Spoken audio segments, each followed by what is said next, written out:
নমস্কাৰ প্ৰিয় বন্ধুসকল, আপোনালোক সকলোকে জনাইছোঁ পুনৰবাৰ আমাৰ চেনেলটোলৈ স্বাগতম। আজি আমি পুনৰ আপোনালোকৰ বাবে আমাৰ কাহিনী কাম কৰা ঘৰখনৰে বোৱাৰী হ'ল সি কাম কৰা ছোৱালীজনী নামৰ কাহিনীটোৰ পিছৰটি তথা অন্তিমটি খণ্ড লৈ আহিছোঁ। আশা কৰিছোঁ ভিডিঅ'টি চাই আপোনালোকৰ নিশ্চয়কৈ ভাল লাগিব। তেন্তে আহকচোন এতিয়া আমি কাহিনীটিৰ মাজলৈ আগবাঢ়ি যাওঁ। কাইলৈ ৰাধাক মোৰ মনৰ কথাবিলাক ক'বই লাগিব। নাজানো তাই বা কি ৰিয়েক্ট কৰে, কিন্তু মোৰ মনটোৱে এনেকৈ কয় যেন ৰাধাই মোক পচন্দ কৰে। তাই নিশ্চয় মোৰ প্ৰস্তাৱটো একচেপ্ট কৰিব। Good morning sir. ৰাধা, তোমাক কিমানবাৰ মানা কৰিছোঁ বাৰু যে মোক ছাৰ বুলি নক'বা, অনলি ৰাজ বুলি ক'বা, কিন্তু তুমি মোৰ কথা নুশুনাই। প্লিজ আজি আকৌ এবাৰ কৈছোঁ, এইটো মোৰ তোমাক আদেশ বুলি ভাবা, গতিকে মোৰ আদেশ তুমি ফ'ল' কৰিবই লাগিব। সেইটো কাৰণে আজিৰ পৰা প্লিজ মোক ছাৰ বুলি একেবাৰে নক'বা, ৰাজ বুলি ক'বা, অ'কে? নহয় মানে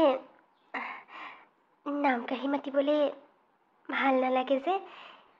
আচলতে আপুনি মোৰ বছ, গতিকে ছাৰ বুলি ক'লেহে মই কমফৰ্টেবল পাওঁ। মই তোমাক নিজে মানা কৰিছোঁ যেতিয়া প্লিজ ৰাধা, মোৰ ৰিকুৱেষ্টটো নামানানে তুমি? হ'ব বাৰু, মানিছোঁ দিয়ক। ছাৰ বুলি নকওঁ বাৰু আজিৰ পৰা। Thank you. আৰু একচুৱেলি ৰাধা, আজি মই তোমাক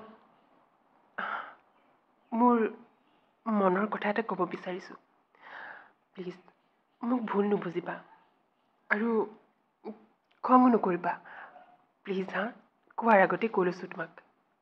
আপুনি কি যে কয়, আপুনি মোক ইয়াত কাম কৰিবলৈ সুবিধা দি মোক ইমান ডাঙৰ সহায় কৰিছে, আকৌনো মই আপোনাৰ কথাতে খং কৰিমনে? কেতিয়াও নকৰোঁ। এনেকুৱা মই কৰিবই নোৱাৰোঁ। বাৰু কওকচোন, কি কথানো? একচুৱেলি ৰাধা, মানে চোৱা, মই ঘূৰাই পকাই কথা কৈ বেয়া পাওঁ। চ' একেবাৰে ডাইৰেক্টলি কৈছোঁ, মোৰ তোমাক ভাল লাগে আৰু মই তোমাক বিয়া কৰাব খোজোঁ। তোমাৰ বাৰু মোক ভাল লাগেনে? বিয়া হ'ব বিচাৰানে মোৰ লগত? ৰাধা যেন একেবাৰে ৰাজৰ কথা শুনি আচৰিত হৈ পৰিল। তাই ভবাই নাছিল যে ৰাজে হঠাতে তাইক এনেকুৱা এটা প্ৰস্তাৱ আগবঢ়াব বুলি। এয়া কি কৈছে আপুনি? মানে কিন্তু এইটোতো অসম্ভৱ, কাৰণ আপোনালোকৰ আৰু আমাৰ ঘৰখনৰ মাজত বহুত বেছি পাৰ্থক্য আছে। আপুনি হৈছে ইমান ধনী ঘৰৰ ল'ৰা, আৰু মোৰ দেউতাই আপোনালোকৰ ঘৰত এজন কাম কৰা মানুহ হিচাপে কাম কৰে, আৰু আপুনি মোক নাই মই এই প্ৰস্তাৱ মানি ল'ব নোৱাৰোঁ। চোৱা ৰাধা, ধনী দুখীয়া এইবোৰ মোৰ কাৰণে একো মেটাৰ কৰা কথাই নহয়। আৰু তুমি তেনেকৈ কিয় কৈছা তোমাৰ দেউতাই আমাৰ ঘৰত কাম কৰে বুলি? প্লিজ তেনেকৈ নক'বা। আৰু কামৰতো একো সৰু ডাঙৰ নাথাকে, আৰু মই কেতিয়াও তেওঁক আমাৰ ঘৰৰ কাম কৰা মানুহ বুলি ভবাই নাই। মাত্ৰ তেওঁ আমাৰ কাৰণে অমল খুৰা, বাছ সেইটোহে কথা। আৰু কাম আৰু কাৰোবাৰ ঘৰত কাম কৰিলেও সেইটো কাম কৰাই হয়, আৰু এইটো অফিচত যেতিয়া মই কাম কৰিছোঁ সেয়াতো মই কামেই কৰিছোঁ ন কাৰোবাৰ কাৰণে। গতিকে কামৰ একো সৰু ডাঙৰ নাথাকে, সকলো কাম মোৰ কাৰণে সমানেই। মাত্ৰ তুমি এটা কথা কোৱা একেবাৰে মনৰ পৰা যে তুমি মোক পচন্দ কৰা নে নকৰা। বাকী একো কথা তুমি চিন্তা কৰিব নালাগে।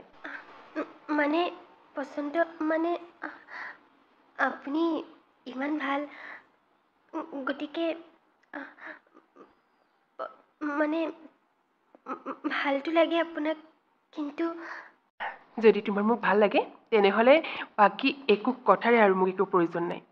মাত্ৰ তুমি মনৰ পৰা মোক ভাল লাগে বুলি ক'লা যেতিয়া হৈ গ'ল, বাকী তুমি একো চিন্তা কৰিব নালাগে। আৰু মোৰ মাহঁতেও একো আপত্তি নকৰে, কাৰণ মাহঁতো কথাবোৰ মই ভবাৰ দৰে ভাবে। ধনী দুখীয়া সৰু ডাঙৰ এইবোৰ কথা তেওঁলোকৰ বাবে একো মেটাৰ কৰাৰ কথাই নহয়।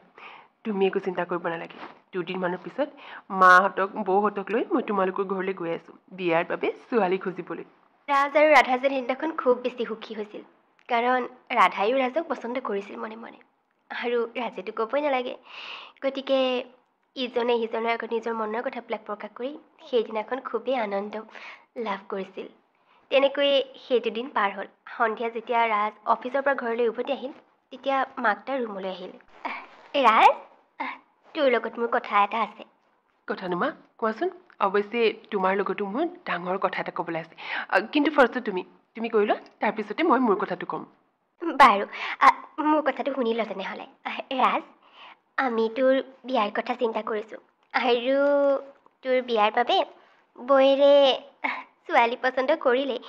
মানে তাইৰ মাহীয়েকৰ ছোৱালীজনী যে তাইক পচন্দ কৰিছে। এইবাৰ তাই বেংগলোৰৰ পৰা MBA ডিগ্ৰী লাভ কৰি উভতি আহিছেহে। গতিকে মোৰো তাইক পচন্দ হৈছেই। এতিয়া মাত্ৰ তোৰহে কথা, আৰু মই জানো তই মোৰ কথা নেপেলাৱ, গতিকে তোৰো একো আপত্তি নাই, নহয় জানো? মা, এইবোৰ তুমি কি কৈছা? মোৰ কাৰণে ছোৱালী পচন্দ কৰিছা? মা, চৰি, কিন্তু মই তোমাক সেই বিষয়ে ক'ব খুজিছিলোঁ। মা, মই নিজে কাৰোবাক পচন্দ কৰিছোঁ, আৰু মই যাক পচন্দ কৰিছোঁ তাই আন কোনো নহয়। মা, মই ৰাধাক পচন্দ কৰিছোঁ, অমল খুৰাৰ ছোৱালী ৰাধা। কি? তই বলিয়া হ'লি নেকি ৰাজ? তই মোৰ ল'ৰা হৈ সি আমাৰ কাম কৰা মানুহ এটাৰ জীয়েকক পচন্দ কৰিছ? ৰাজ, এইবোৰ কথা তোৰ মনৰ পৰা এই মুহূৰ্ততে উলিয়াই দে। তই সঁচাকৈ বলিয়াৰ দৰে কথা কৈছ। এইটো কথা যি আজি মোৰ আগত ক'লি, আনৰ আগত কিন্তু ভুলতো নকবি। তই শেষ কৰিবি আমাৰ মান সন্মান যোৱাই। চা, আমি যাক পচন্দ কৰিছোঁ তই তাইকে বিয়া কৰাব লাগিব, আৰু তোক এনেকৈ এৰি দিব নোৱাৰি। এমাহৰ ভিতৰতে তোৰ বিয়া ঠিক কৰি আছোঁ আমি। তই মাত্ৰ বিয়া পাতিবলৈ সাজু হ। নহয় মা, আই এম চৰি, কিন্তু মই তোমাৰ এইটো কথা মানি ল'ব নোৱাৰোঁ, কাৰণ মই ৰাধাক ভাল পাওঁ মা, আৰু জীৱনত প্ৰথমবাৰ কাৰোবাক মোৰ ভাল লাগিছে। মই ভাল পাব বিচাৰিছোঁ, কাৰোবাক পচন্দ কৰিছোঁ। প্লিজ মা, এনেকৈ বাধা নিদিবা। আৰু কাম কৰা মানুহৰ ছোৱালী হ'ল বুলি কি ছোৱালী নহয় নেকি? মা, এনেতো খুৰাক আমি খুৰা বুলিয়ে ভাবোঁ, কাম কৰা মানুহ বুলিতো নাভাবোৱেই। গতিকে মা, একো নহয় দিয়া। ধনী দুখীয়া এইবোৰ মাত্ৰ মানুহে ভাবিলে আছে, আৰু নাভাবিলে একো নাই। গতিকে নাভাবিলে হ'ল মা, মোৰ কাৰণেতো এইবোৰ একো কথাই নহয়।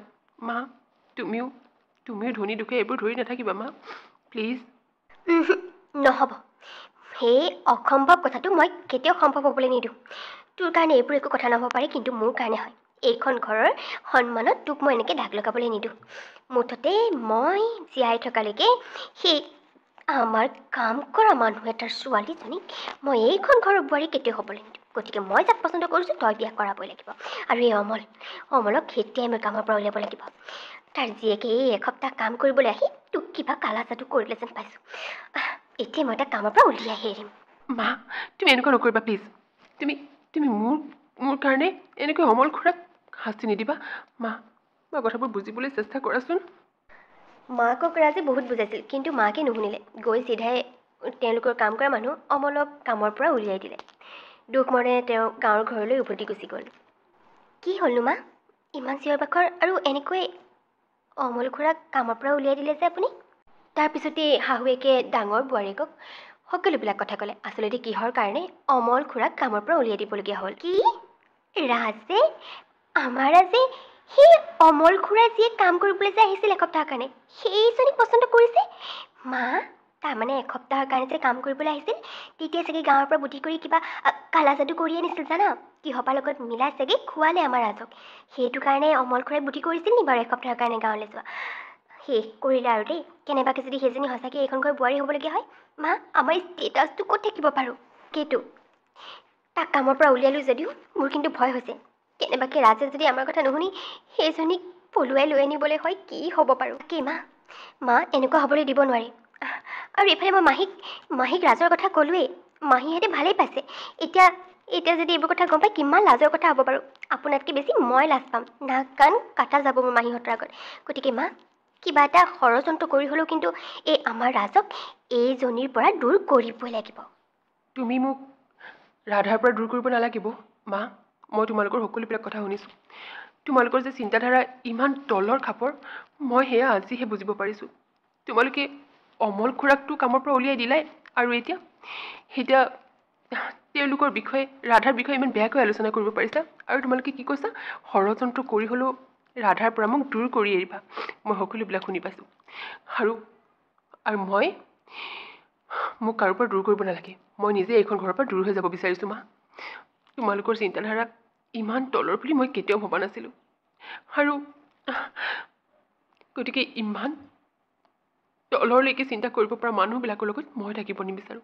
মই আজিয়ে এইখন ঘৰলৈ গৈছোঁ আৰু ৰাধাক বিয়া কৰাই আমাৰ কোম্পানীৰ ফালৰ পৰা দিয়া কোৱাৰ্টাৰতে থাকিম মই। কি কি ক'লি তই? তই সেইজনীৰ কাৰণে ঘৰে যাব পৰা হ'লি?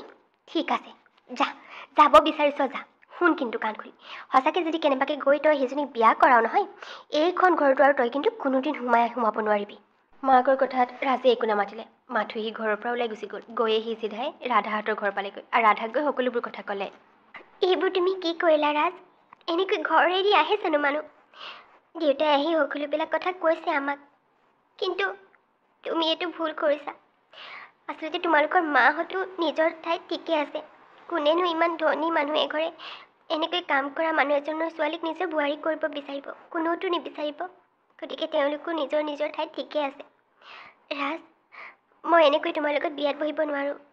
গতিকে প্লিজ তুমি এতিয়া ঘৰলৈ উভতি যোৱাগৈ। সেই বুলি ৰাধাই ৰাজক বহুতবাৰ বুজাইছিল, কিন্তু ৰাজ ঘৰলৈ যাবলৈ মান্তি নহ'ল। আৰু ৰাজৰ সেই প্ৰেমক তাইৰ বাবে থকা মৰম প্ৰেমক সন্মান কৰি তাইও ৰাজৰ লগত বিয়াত বহিবলৈ মান্তি হ'ল আৰু দুয়োটাই মন্দিৰত বিয়া পাতি অফিচৰ ফালৰ পৰা দিয়া কোৱাৰ্টাৰতে নতুনকৈ সংসাৰখন আৰম্ভ কৰিলে। তেন্তে আমাৰ এই কাহিনীটোৰ আপোনালোকক কেনেকুৱা লাগিল? যদিহে ভাল পালে তেন্তে প্লিজ ভিডিঅ'টো লাইক আৰু এটা কমেণ্ট কৰি দিব। আৰু যদিহে আপোনালোক আমাৰ চেনেলত নতুন তেন্তে প্লিজ আমাৰ চেনেলটো ছাবস্ক্ৰাইব কৰি দিব। তেন্তে লগ পাম পুনৰ এটা নতুন ভিডিঅ'ৰ সৈতে। তেতিয়ালৈকে বাই বাই।